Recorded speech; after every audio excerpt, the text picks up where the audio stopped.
Hello friends, welcome back to Gopal study point. Friends, आप सभी का आपके अपने YouTube channel Gopal study point में पुनः स्वागत है। और फ्रेंड्स, साइंस की सीरीज़ को कंटिन्यू रखते हुए आज अगेन नेक्स्ट वीडियो को लेकर आए हैं।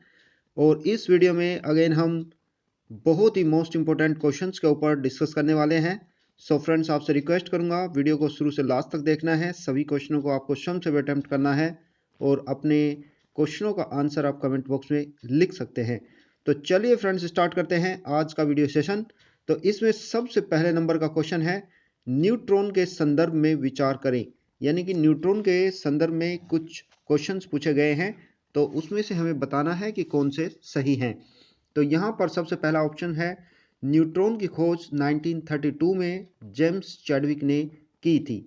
और दूसरा दिया है कि यह विद्युत उदासीन कण होता है। एंड थर्ड दिया है कि इसका द्रव्यमान लगभग प्रोटॉन के द्रव्यमान के बराबर होता है। तो फ्रेंड्स, यहाँ पर मैं आपको बताना चाहूँगा कि 1932 में जेम्स चैडविक के द्वारा न्यूट्रॉन की खोज की गई थी एक मूलभूत कण के रूप में। तो ये बिल्कुल सही है। दूसरा है फ्रेंड्स इसमें कि यह विद्युत उदासीन कण होता है। तो न्यूट्रॉन के ऊपर कोई भी चार्ज नहीं होता है, तो ये एक विद्युत उदासीन कण होता है, ये भी बिल्कुल सही है। एंड थर्ड इसमें दिया है फ्रेंड्स, यहाँ पर आप देखेंगे कि इसका द्रव्यमान लगभग प्रोटॉन के द्रव्यमान के बराबर होता है, तो ये भी बिल्कुल सही है। तो इस तरह से फ्रेंड्स इसके तीनों ऑप्शंस हमारे क्या है, करेक्ट है। यानी कि आपका ऑप्शन नंबर सी इस क्वेश्चन का बिल्कुल सही आंसर होगा। तो चलिए फ्रेंड्स, अभी नेक्स्ट क्वेश्चन की ओर अप्रोच करते हैं। नेक्स्ट क्वेश्चन है हमारा, यहाँ पर देखेंगे नेक्स्ट क्वेश्चन, प्रोटॉन के संदर्भ में सत्य कथन है। अब की बार प्रोटॉन के विषय में पूछा गया है, न्यूट्रॉन के विषय में पूछा गया है, इसी तरह से इलेक्ट्रॉन के विषय में पूछा गया। तो इस तरह से हमारे 3-4 क्वेश्चन इसके ऊपर बन जाते हैं। तो यहाँ पर प्रोटॉन के विषय में पूछा गया है, सबसे पहले इसके खोज के विषय में कि इसकी खोज चैडविक ने की थी, ये पहला ऑप्शन दिया गया है। जबकि फ्रेंड्स ये हमारा क्या है, इनकरेक्ट है। क्योंकि फ्रेंड्स यहाँ पर मैं आपको प्रोटॉन के विषय में बताना चाहूँगा कि जो प्रोटॉन है वो एक धन आवेशित कण होता है जो कि किसी परमाणु के नाभिक में स्थित होता है। यानी कि प्रोटॉन और न्यूट्रॉन क्या होते हैं, नाभिक में स्थित होते हैं। किसी परमाणु के नाभिक में स्थित क्या क्या कण होते हैं, एक तो होता है इसमें प्रोटॉन, दूसरा होता है हमारा न्यूट्रॉन, और जो इलेक्ट्रॉन होते हैं वो बाहरी कक्षाओं में चक्कर लगाते हैं। तो यहाँ पर इसमें दिया है कि प्रोटॉन पर इकाई धन आवेश होता है। तो प्रोटॉन पर इकाई धन आवेश होता है, ये बिल्कुल सही है। दूसरा है, प्रोटॉन का द्रव्यमान हाइड्रोजन परमाणु के नाभिक के द्रव्यमान के बराबर होता है। तो फ्रेंड्स यहाँ पर मैं आपको बताना चाहूँगा कि सबसे पहला ऑप्शन तो इसमें इनकरेक्ट हो गया है, क्योंकि जो प्रोटॉन की जो खोज है वो फ्रेंड्स यहाँ पर रदरफोर्ड ने की थी। और दूसरा, प्रोटॉन पर इकाई धन आवेश होता है, ये बिल्कुल सही है। और तीसरा है, प्रोटॉन का द्रव्यमान हाइड्रोजन परमाणु के नाभिक के द्रव्यमान के बराबर होता है, ये भी बिल्कुल सही है। तो इस तरह से फ्रेंड्स इस क्वेश्चन के सेकंड एंड थर्ड दो ऑप्शंस बिल्कुल सही है, यानी कि आपका ऑप्शन नंबर ए इसका करेक्ट आंसर होगा। तो फ्रेंड्स नेक्स्ट क्वेश्चन की ओर अप्रोच करेंगे, और नेक्स्ट क्वेश्चन में हमारे जो क्वेश्चन है वो अगेन इलेक्ट्रॉन के ऊपर पूछा गया है। तो यहाँ पर देखेंगे कि इलेक्ट्रॉन की जो खोज है वो जे टॉमसन ने की थी। तो ये आपको सभी को मालूम है, बिल्कुल सही है। इस पर इकाई ऋणावेश होता है, ये भी आपको बिल्कुल पता है, और ये भी ऑप्शन आपका सही हो जाता है। और जो थर्ड ऑप्शन इसमें दिया है वो दिया है फ्रेंड्स, यहाँ पर आप देखेंगे कि इसका द्रव्यमान नगण्य होता है। तो यानी कि बहुत कम इसका द्रव्यमान होता है, तो ये भी हमारा बिल्कुल सही आंसर हो जाता है। तो यहाँ पर फ्रेंड्स मैं आपको बताना चाहूँगा कि इलेक्ट्रॉन में जो भार है वो न के बराबर है, यानी कि एक तरह से नगण्य होता है। इसका भार हाइड्रोजन के परमाणु के भार का 1/1840, 1 बटे क्या होता है 1840, यानी कि 1840 वे भाग के बराबर होता है। और इलेक्ट्रॉन में 1.6 into 10 to the power -19 coulomb का ऋण आवेश यानी कि निगेटिव चार्ज होता है। और आवेश की यह मात्रा एक इकाई ऋणात्मक आवेश के बराबर मानी जाती है, क्योंकि फ्रेंड्स ये सबसे छोटी ऋणात्मक इकाई है जिसे कोई भी कण ग्रहण कर सकता है। तो इतनी इंफॉर्मेशन हमें इस क्वेश्चन से याद रखनी है। तो इस तरह से फ्रेंड्स इसका जो राइट आंसर होगा वो होगा आपका ऑप्शन नंबर सी, यानी कि ऊपरयुक्त तीनों कथन हमारे क्या है, करेक्ट हो जाते हैं। यानी कि option number C is the correct answer. Next question की ओर अप्रोच करेंगे।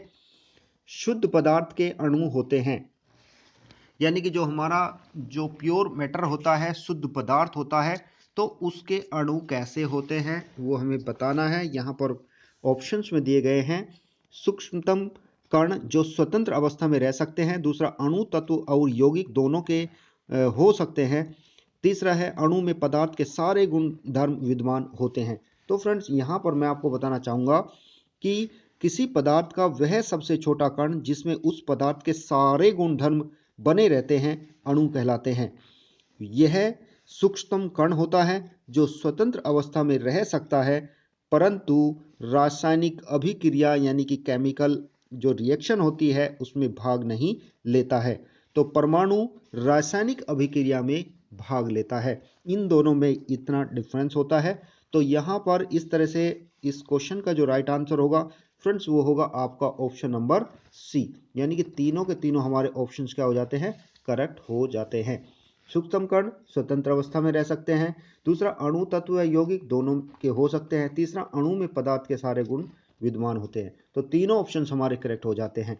अभी नेक्स्ट क्वेश्चन की ओर अप्रोच करेंगे। नेक्स्ट क्वेश्चन है हमारा चुंबकीय क्षेत्र के संदर्भ में सत्य कथन है, यानी कि जो मैग्नेटिक फील्ड होता है उसके विषय में हमें कौन सा स्टेटमेंट करेक्ट है वो हमें बताना है। तो इसमें सबसे पहला नंबर का ऑप्शन दिया गया है कि यह चुंबक के चारों ओर का वह क्षेत्र है जहां चुंबकीय प्रभाव का अनुभव होता है। तो ये तो ऑप्शंस बिल्कुल हमारा करेक्ट हो जाता है, क्योंकि चुंबकीय क्षेत्र ही वह क्षेत्र होता है जहां पर चुंबक का प्रभाव यानी कि उस क्षेत्र में होता है। दूसरा है यह एक अदिश राशि है। तो फ्रेंड्स यहाँ पर आपको बताना चाहूँगा कि जो मैग्नेटिक फील्ड होता है वो अदिश राशि नहीं होती है, वो एक सदिश राशि होती है। यानी कि ऑप्शन नंबर 2 हमारा इनकरेक्ट हो जाता है। तो यहाँ पर इस तरह से इसका जो राइट आंसर होगा वो होगा हमारा ऑप्शन नंबर 1। तो यानी कि जो मैग्नेटिक फील्ड है, तो मैग्नेटिक फील्ड क्या होता है कि जब चुंबक के चारों ओर का वह क्षेत्र जहां पर चुंबकीय प्रभाव का अनुभव हो, ऐसे फील्ड को हम मैग्नेटिक फील्ड कहते हैं। अभी नेक्स्ट क्वेश्चन की ओर अप्रोच करेंगे। नेक्स्ट क्वेश्चन है दंड चुंबक के संदर्भ में विचार करें, यानी कि दंड चुंबक क्या होता है। तो यहाँ पर पहला नंबर का ऑप्शन है कि दंड चुंबक को जब स्वतंत्रता पूर्वक लटकाया जाता है तो वह हमेशा उत्तर दक्षिण दिशा में स्थिर हो जाता है। तो फ्रेंड्स नेक्स्ट इसमें ऑप्शन दिया गया है कि जब दंड चुंबक को बीच से काट देते हैं तो उसका दैशिक गुण समाप्त हो जाता है। तो फ्रेंड्स यहाँ पर मैं आपको बताना चाहूँगा कि मध्य बिंदु जो कि हमारा ग्रेविटेशन का जो सेंटर होता है, यानी कि ग्रेविटेशनल जो सेंटर होता है, वहाँ से स्वतंत्रता पूर्वक यदि चुंबक को लटकाएं तो चुंबक के सिरे सदैव उत्तर दक्षिण दिशा में स्थिर हो जाते हैं, जिसे चुंबक का दैशिक का मतलब होता है दिशा बताने वाला जो प्रॉपर्टी होती है वो दिखाती है। तो यहाँ पर इस तरह से इसका जो राइट आंसर बनेगा फ्रेंड्स वो बनेगा आपका ऑप्शन नंबर ए। यानी कि हमारा क्या है, पहला वाला ऑप्शन बिल्कुल सही है। दंड चुंबक को जब स्वतंत्रता पूर्वक लटकाया जाता है तो वह हमेशा उत्तर दक्षिण दिशा में स्थिर हो जाता है। दूसरा है जब दंड चुंबक को बीच से काट देते हैं तो उसका दैशिक गुण समाप्त हो जाता है, ये करेक्ट नहीं है। तो ऑप्शन नंबर केवल 1 हमारा इस क्वेश्चन का बिल्कुल सही आंसर होगा। अभी नेक्स्ट क्वेश्चन की ओर अप्रोच करेंगे। नेक्स्ट क्वेश्चन है चुंबक के संदर्भ में सत्य कथन है। अगेन मैग्नेट के विषय में पूछा गया है। पहला है चुंबक के दो प्रकार होते हैं, प्राकृतिक चुंबक व विद्युत चुंबक। दूसरा है विद्युत चुंबक की अपेक्षा प्राकृतिक चुंबक ज़्यादा शक्तिशाली होता है। तो फ्रेंड्स यहाँ पर मैं आपको बताना चाहूँगा कि सबसे पहले मैग्नेट के विषय में बताना चाहूँगा कि ऐसे पदार्थ जो लोहे या लोहे से बनी वस्तुओं को अपनी ओर अट्रैक्ट करते हैं मैग्नेट कहलाते हैं, और जो पदार्थ मैग्नेट की ओर अट्रैक्ट होते हैं उन्हें चुंबकीय पदार्थ यानी कि मैग्नेटिक मटेरियल कहते हैं। और चुंबक मेन रूप से दो प्रकार की होती है, जिसमें आपकी एक आती है आपकी प्राकृतिक चुंबक यानी कि नेचुरल मैग्नेट, और दूसरी आती है कृत्रिम चुंबक यानी कि आर्टिफिशियल मैग्नेट। तो इसमें फ्रेंड्स यहाँ पर आप देखेंगे कि इसका पहला ऑप्शन तो बिल्कुल यानी कि इसमें जो पहला ऑप्शन है वो तो करेक्ट हो जाता है। और दूसरा ऑप्शन इसमें क्या दिया है फ्रेंड्स, दूसरा ऑप्शन इसमें दिया गया है कि विद्युत चुंबक की अपेक्षा प्राकृतिक चुंबक ज़्यादा शक्तिशाली होता है, तो ये इनकरेक्ट हो जाता है। तो हमारा केवल ऑप्शन नंबर पहला करेक्ट हो जाता है। तो यहाँ पर प्राकृतिक चुंबक व दूसरा यहाँ पर कृत्रिम चुंबक लिख सकते हैं। यहाँ पर विद्युत चुंबक दिया गया है, जबकि विद्युत चुंबक भी एक तरह से कृत्रिम चुंबक होता है। तो इस तरह से हमारा पहला नंबर का ऑप्शन करेक्ट हो जाता है। अभी नेक्स्ट क्वेश्चन की ओर अप्रोच करेंगे। नेक्स्ट क्वेश्चन है फ्यूज के संदर्भ में, यानी कि जो फ्यूज वायर होता है उसके संदर्भ में हमें बताना है क्या स्टेटमेंट हमारा करेक्ट होगा। तो यहाँ पर है फ्यूज के संदर्भ में सत्य है, यह टांका नामक मिश्र धातु की बनी होती है, यानी कि शोल्डर की बनी होती है। सेकेंड है इसका प्रतिरोध उच्च होता है, यानी कि इसका जो रेजिस्टेंस है वो हाई होता है, जबकि गलनांक यानी कि इसका मेल्टिंग कम होता है।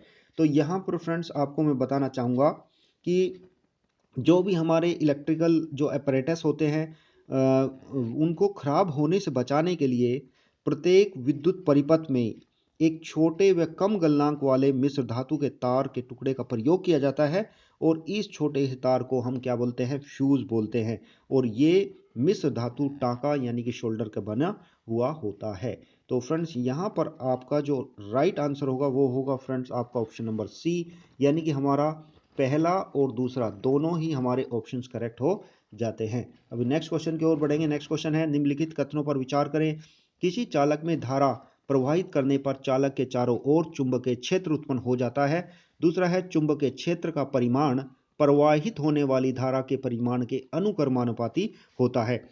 तो फ्रेंड्स यहाँ पर मैं आपको बताना चाहूँगा कि किसी चालक में जब भी हम करंट प्रोड्यूस करते हैं तो चालक के चारों ओर एक मैग्नेटिक फील्ड प्रोड्यूस हो जाता है, और जिसे विद्युत धारा का चुंबकीय प्रभाव कहते हैं। यानी कि ये जो एक मैग्नेटिक इफेक्ट जनरेट हो जाता है तो चुंबकीय धारा प्रवाह के परिमाण बढ़ने पर बढ़ जाता है। तो फ्रेंड्स इस तरह से इसका जो राइट आंसर होगा वो होगा आपका ऑप्शन नंबर सी, यानी कि जैसा कि हमारा पहला भी ऑप्शन और दूसरा भी ऑप्शन दोनों ही हमारे करेक्ट ऑप्शंस हो जाते हैं। अभी फ्रेंड्स यहाँ पर मैं नेक्स्ट क्वेश्चन की ओर अप्रोच करना चाहूँगा, और नेक्स्ट क्वेश्चन है हमारा, आप देखेंगे कि विद्युत बल्ब के तंतु के संदर्भ में सत्य कथन है। फ्रेंड्स आजकल एग्जाम में इसी टाइप के क्वेश्चनों का पूछे जाने का ट्रेंड है, तो मैं इसी तरह से सभी क्वेश्चंस को स्टेटमेंट की फॉर्म में लेकर आया हूं, क्योंकि यहाँ पर आपको इन क्वेश्चनों के माध्यम से कई सारे क्वेश्चंस आपके कवर हो जाते हैं। तो यदि वीडियो आपको अच्छा लग रहा है, आपके लिए हेल्पफुल सिद्ध हो रहा है, तो आप वीडियो को लाइक करके वीडियो को शेयर कर सकते हैं, और यदि चैनल पर नए हैं तो चैनल को सब्सक्राइब कर लीजिए, और साथ ही साथ बेल आइकन को प्रेस करके उसके ऑल नोटिफिकेशंस वाले ऑप्शंस को सेलेक्ट कर लीजिए। तो चलिए फ्रेंड्स नेक्स्ट क्वेश्चन यानी कि 10th क्वेश्चन की ओर बढ़ते हैं। 10th क्वेश्चन में दिया गया है कि विद्युत बल्ब के तंतु के विषय में हमें बताना है। तो पहला है यह टंगस्टन का बना होता है। दूसरा इसका गलनांक बहुत ज़्यादा यानी कि लगभग 3370 डिग्री सेंटीग्रेड होता है। तो फ्रेंड्स इसके विषय में आपको पता होगा, ये एक जनरल क्वेश्चन है। तो यहाँ पर मैं आपको बताना चाहूँगा कि विद्युत बल्ब का जो तंतु है वो टंगस्टन का बना होता है। ये तो बिल्कुल बात सही है। दूसरा क्या है, दूसरा दिया है कि इसका गलनांक यानी कि इसका मेल्टिंग पॉइंट जो होता है वो बहुत ज़्यादा होता है।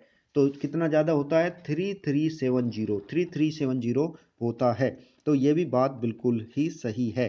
तो क्योंकि फ्रेंड्स इतना ज़्यादा इसलिए होता है क्योंकि यह पिघलता नहीं है। तो राइट आंसर हुआ इसका ऑप्शन नंबर सी, यानी कि 1 और 2 दोनों ही स्टेटमेंट हमारे करेक्ट हो जाते हैं। अभी नेक्स्ट क्वेश्चन की ओर अप्रोच करेंगे। नेक्स्ट क्वेश्चन है विद्युत धारा के ऊष्मीय प्रभाव के संदर्भ में विचार करें। यानी कि इसका जो हीटिंग इफेक्ट होता है इलेक्ट्रिक करंट का, उसके विषय में हमें बताना है। पहला इसमें दिया गया है ऑप्शंस, यहाँ पर आप देखेंगे कि ऊष्मीय प्रभाव का कारण चालक द्वारा इलेक्ट्रॉन की गति का प्रतिरोध करना है। दूसरा है यदि किसी चालक का प्रतिरोध बहुत अधिक है तो उसमें धारा गुजरने पर ऊष्मीय प्रभाव बहुत कम होगा। तो फ्रेंड्स यहाँ पर बताना चाहूँगा कि इलेक्ट्रिक करंट के प्रभाव से किसी चालक में यदि टेम्परेचर की बढ़ जाता है तो इस घटना को विद्युत धारा का ऊष्मीय प्रभाव यानी कि हीटिंग इफेक्ट बोला जाता है, और इस कारण चालक द्वारा इलेक्ट्रॉन की गति में अवरोध उत्पन्न हो जाता है, यानी कि रुकावट उत्पन्न हो जाती है। तो फ्रेंड्स यहाँ पर इस तरह से जो हमारा पहला ही ऑप्शन दिया गया है कि ऊष्मीय प्रभाव का कारण चालक द्वारा इलेक्ट्रॉन की गति का प्रतिरोध करना है, ये बिल्कुल सही हो जाता है। जबकि यदि किसी चालक का प्रतिरोध बहुत अधिक हो तो उसमें धारा गुजरने पर ऊष्मीय प्रभाव बहुत कम होगा, ये करेक्ट नहीं है। तो हमारा इस तरह से पहला ही ऑप्शन करेक्ट हो जाता है। नेक्स्ट क्वेश्चन की ओर अप्रोच करेंगे। नेक्स्ट क्वेश्चन है घरेलू विद्युत उपकरण किस क्रम में जुड़े होते हैं। बहुत ही अच्छे क्वेश्चन हमने इस वीडियो में लिए हैं। तो यहाँ पर आप देखेंगे कि जो हमारे डोमेस्टिक इक्विपमेंट्स होते हैं, इलेक्ट्रिकल इक्विपमेंट्स होते हैं, वो किस क्रम में यानी कि किस ऑर्डर में जुड़े हुए होते हैं। दो तरह के ऑर्डर होते हैं, एक तो सीरीज ऑर्डर और दूसरा होता है एक पैरेलल ऑर्डर। तो यहाँ पर मैं आपको बताना चाहूँगा कि जो भी हमारे घरों में विद्युत उपकरण होते हैं, जैसे आपका बिजली का पंखा हो या बल्ब हो या हीटर हो या फ्रिज हो, ये सभी समांतर क्रम में यानी कि पैरेलल क्रम में जुड़े हुए होते हैं। इसका राइट आंसर होगा आपका option number B. Next question की ओर बढ़ेंगे। धातुओं तथा मिश्र धातुओं के प्रतिरोध के संदर्भ में हमें बताना है कि सत्य कथन कौन सा है। तो फ्रेंड्स यहाँ पर पहला ऑप्शन दिया गया है कि चांदी, तांबा और एल्यूमिनियम का प्रतिरोध बहुत अधिक होता है। दूसरा, मिश्र धातुओं जैसे नाइक्रोम, मैग्नीन आदि का प्रतिरोध बहुत कम होता है। तो फ्रेंड्स यहाँ पर मैं आपको बताना चाहूँगा कि जो चांदी है, तांबा है, एल्यूमिनियम है, पीतल है, चालकों का जो रेजिस्टेंस होता है वो बहुत कम होता है। कुछ विशेष ऐसी मिक्स्ड मेटल्स होती हैं जैसा कि आपका नाइक्रोम हुआ, मैग्नीन हुआ, इनका जो प्रतिरोध रेजिस्टेंस वैल्यू होती है इनकी बहुत अधिक होती है। तो इस तरह से फ्रेंड्स इसका जो राइट आंसर होगा वो होगा आपका ऑप्शन नंबर, यहाँ पर इसका ऑप्शन दिया होगा option number D. Option number D यानी कि उपरोक्त में से कोई नहीं, क्योंकि जो हमारा पहला ऑप्शन है कि चांदी, तांबा, एल्यूमिनियम का प्रतिरोध बहुत अधिक होता है, जबकि यहाँ पर मैंने बताया कि बहुत कम होता है। दूसरा, नाइक्रोम, मैग्नीन आदि धातु का प्रतिरोध कम होता है, जबकि इनका प्रतिरोध क्या होता है, अधिक होता है। तो इस तरह से इसका जो राइट आंसर होगा वो होगा आपका ऑप्शन नंबर डी, यानी कि उपरोक्त में से कोई नहीं, क्योंकि दोनों के दोनों क्वेश्चन हमारे करेक्ट नहीं दे रखे हैं। नेक्स्ट क्वेश्चन की ओर बढ़ेंगे। प्रतिरोध के संदर्भ में विचार करें, यानी कि रेजिस्टेंस के विषय में हमें बताना है। तो फ्रेंड्स यहाँ पर रेजिस्टेंस के विषय में क्या बताया गया है कि किसी तार का प्रतिरोध तार की लंबाई के अनुक्रमानुपाती होता है। दूसरा, तार का प्रतिरोध तार के अनुप्रस्थ काट के क्षेत्रफल के व्युत्क्रमानुपाती होता है। तीसरा है बताया गया कि प्रतिरोध ऐसी राशि है जिस पर पदार्थ की प्रकृति का कोई प्रभाव नहीं पड़ता है।